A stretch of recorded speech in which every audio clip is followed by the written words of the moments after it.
Hi, lovely booktubers. I'm Debs. Welcome back to my channel, Raina Read Stuff. I am in the book shack. It's quite cold today, but it is Sunday, and so it's time for my weekly reading wrap up. It's the last week of April. There's some things I haven't finished that I'll talk about at the end. But I've been doing quite a few events this month, and I have tried to finish off a book from each of those events. So we have Gabe Prill, People April, Spring into Adventure, which is now continuing for next month, and the second month of No Place Like Rome. On top of that, we have Saga, and I think I've been pretty successful in fitting all of those in. Audiobook for this week was Medicus by Ruth Downey. I think it was Mark at Book Time with Elvis who told me that some of these books, it's a series of books, were available free on Audible. So for my nice journey down south and my journey back up north each week, I have been trying all the audiobooks, specifically Audible. Um, and I've already listened to a couple of Ruth Downey books. For some reason, I started with book 4 of this series.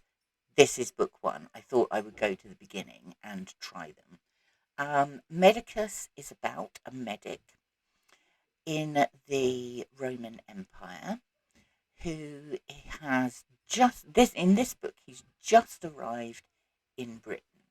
These are crime stories, and although he is a doctor and not a detective, he gets embroiled in all sorts of murder mysteries. So I really like them. Um, I don't know who this is. Hold on, it does tell me.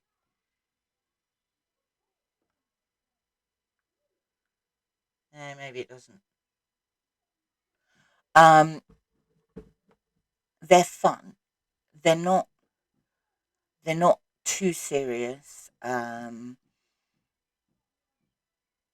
enjoy the mystery part of it, but I also enjoy the Roman part of it.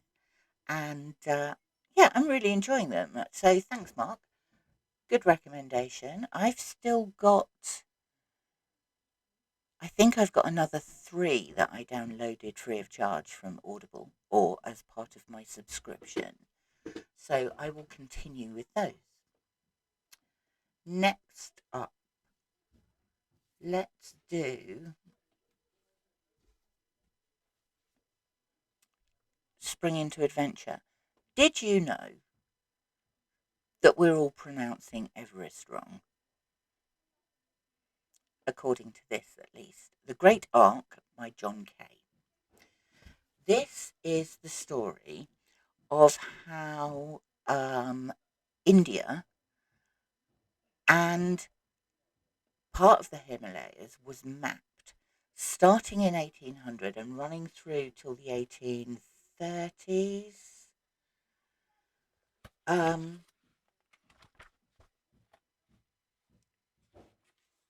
These guys lugging about theodolites and various other equipment and marching through jungles and marshes and predominantly in the monsoon season because the mists cleared in the monsoon season and it was therefore easier for them to see from point to point.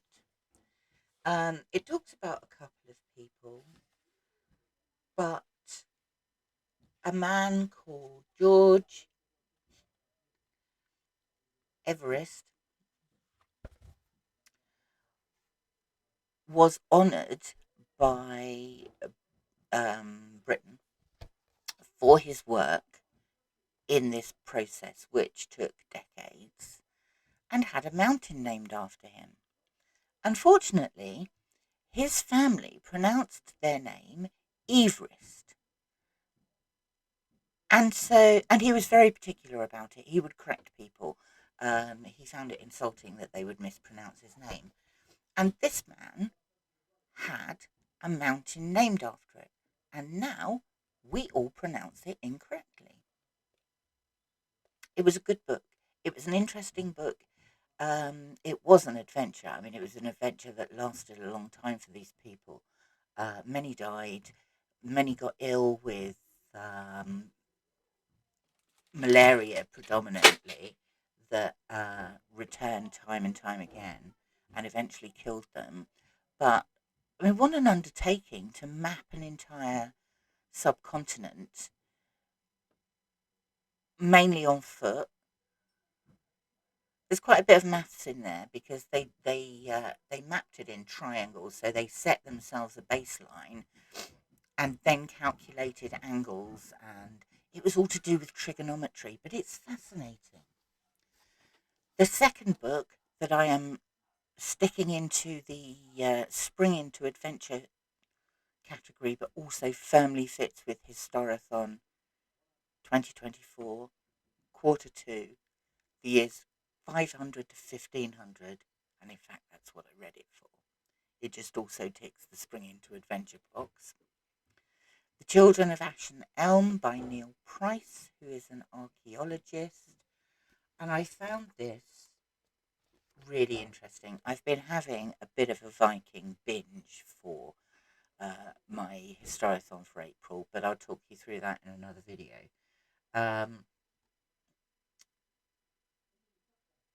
This deals with the Vikings from the time that they became more mobile and started heading out of Scandinavia to the fall of the end of what the Viking era is thought to be. Now, in Britain, some people say that's 1066, but obviously there's different interpretations. It talks about their travels, their boat building. It talks about their explorations, their trade routes, the different places that they set up colonies. It touches on sagas here or there,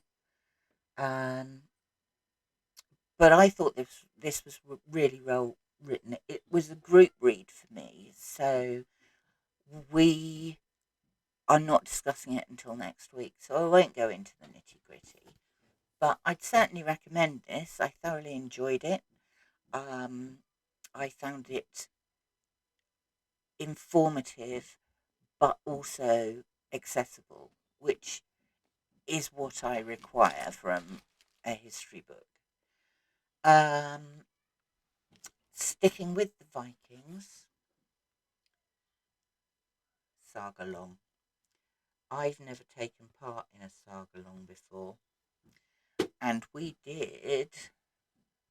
Oh, you can't see that. Can you see that one? Yeah. The Saga of the Volsungs, which it also includes the Saga of Ragnar Lothbrok. This was translated by Jackson Crawford. I think. I mean, I loved it. I love the sagas. I'd actually not read this, but I do love the sagas. I went to the Saga Museum in Reykjavik the last time I was in Iceland, and I mean, it's fascinating, and they have this beautifully illustrated volume in a big glass case in the middle, and I was following.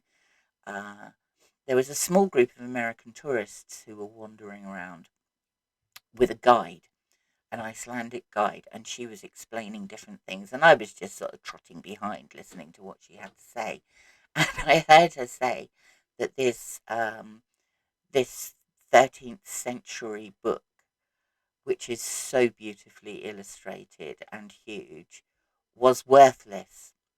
And the Americans were all standing there looking very confused. And I felt I had to go up to her and say she actually meant priceless, not worthless. They were two different things. Anyway, the Saga of the Volsungs is great. It is adventuresome. There are battles.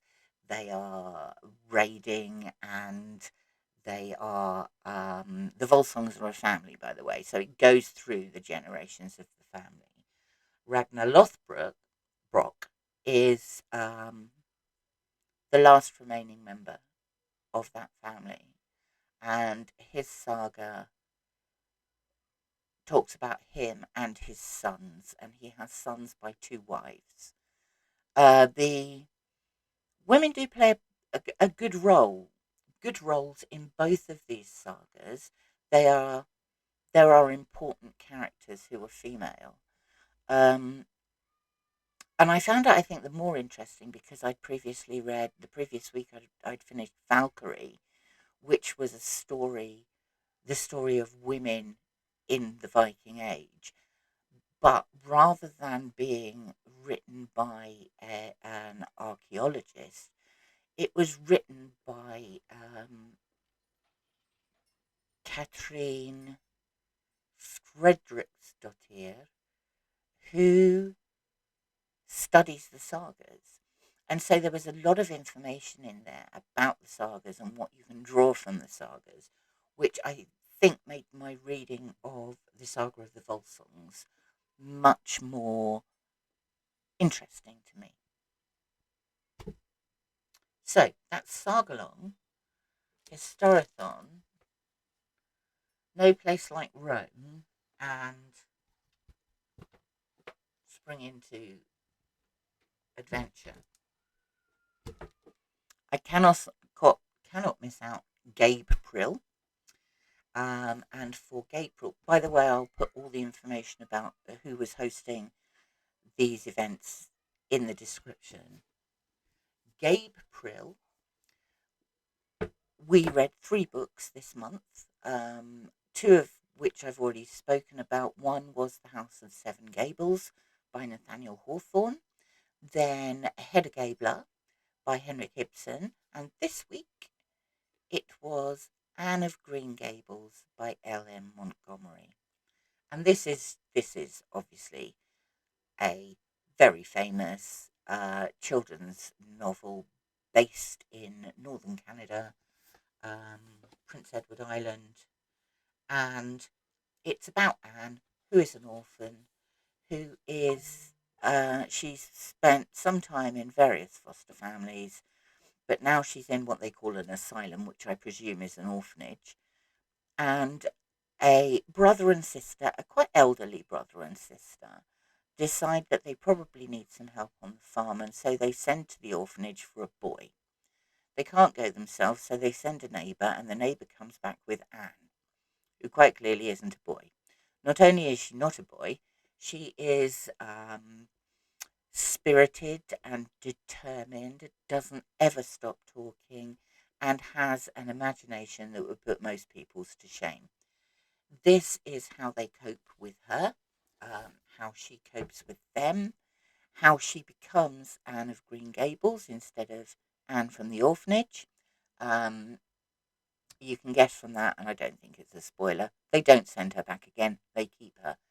It's lovely, absolutely lovely. Anne is like a cross between Pollyanna and Pippi Longstocking. Um, but yes, thoroughly enjoyed it. She's she's overly enthusiastic and very much glass half full, but it doesn't quite tip into oh dear God, you're nauseating. Um, she's actually she's a lovely character. I haven't read Anne of Green Gables since I was a child. Thoroughly enjoyed it. Finally, People April.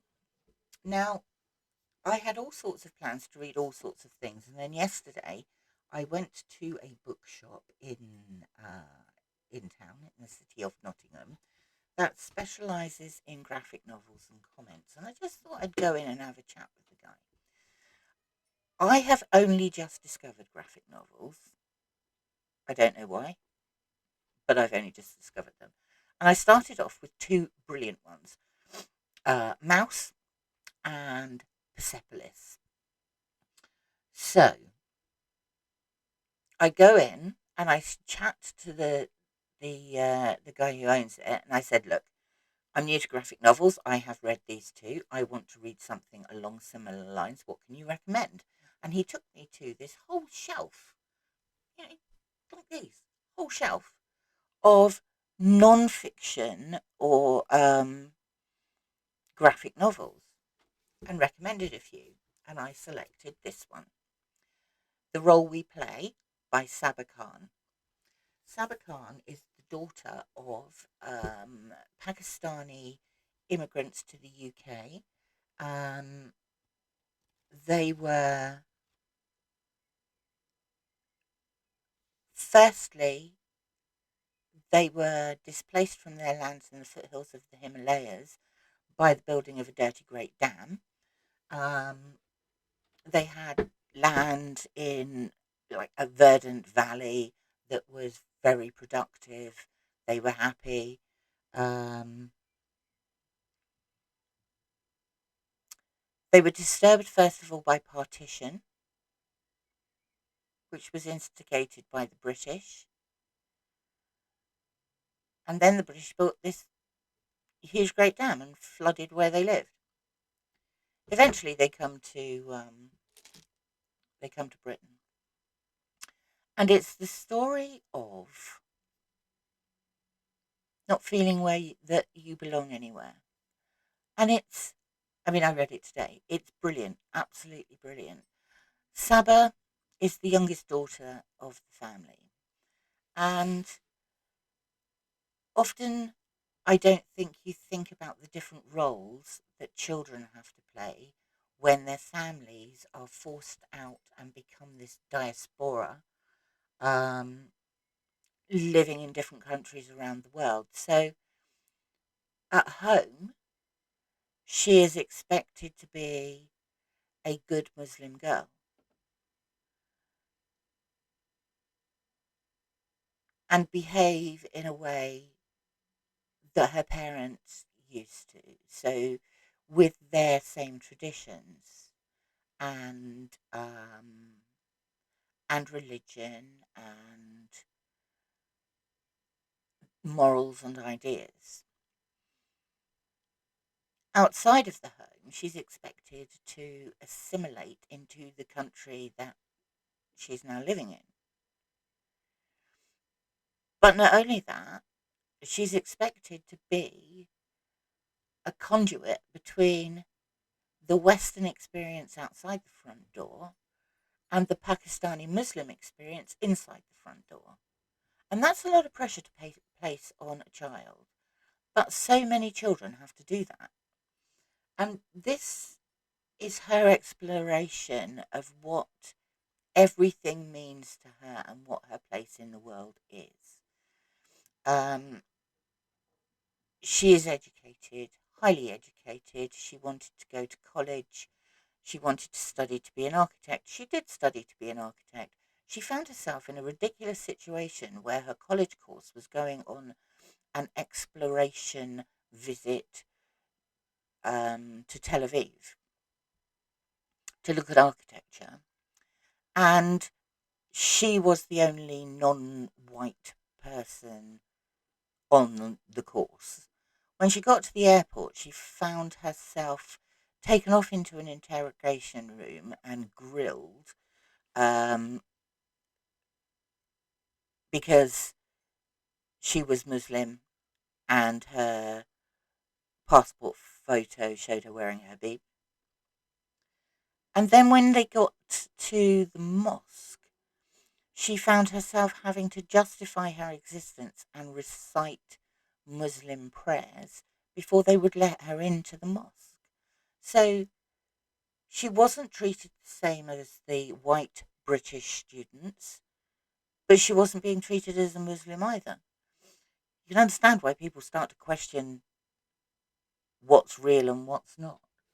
This is a really interesting book, and I love the graphics. I like my graphic novels, I've decided, with a limited colour palette, and this ticked the box. Now, the one thing I haven't finished, which is the biggest thing of all, I've still got 2.5 days until the end of April. I intend to finish it before then. Now, finally, I want to show you something that I picked up Friday. I was wandering around town. I went to the Oxfam bookshop, which I love Oxfam bookshops. You pay a little bit more for them than you do in charity shops, but the selection is fun. And I found this. It's called A Book of Golden Deeds. And it is by, actually, I don't know who it's by because that's not what interested me. I thought A Book of Golden Deeds might fit for, there's shorter stories in here, and I thought it might fit for Spring into Adventure in May, which is a bit of a free-for-all. You can read what you like. And then I opened it, and I do like a nice dedication in a book. And this one says, it's to Bernard Kettlewell for excellence in submitting an essay on the lectures of Reverend G.C. Curd, delivered Sunday, September the 16th, 1928, obtaining 94% mark. And this is dated October the 14th, 1928.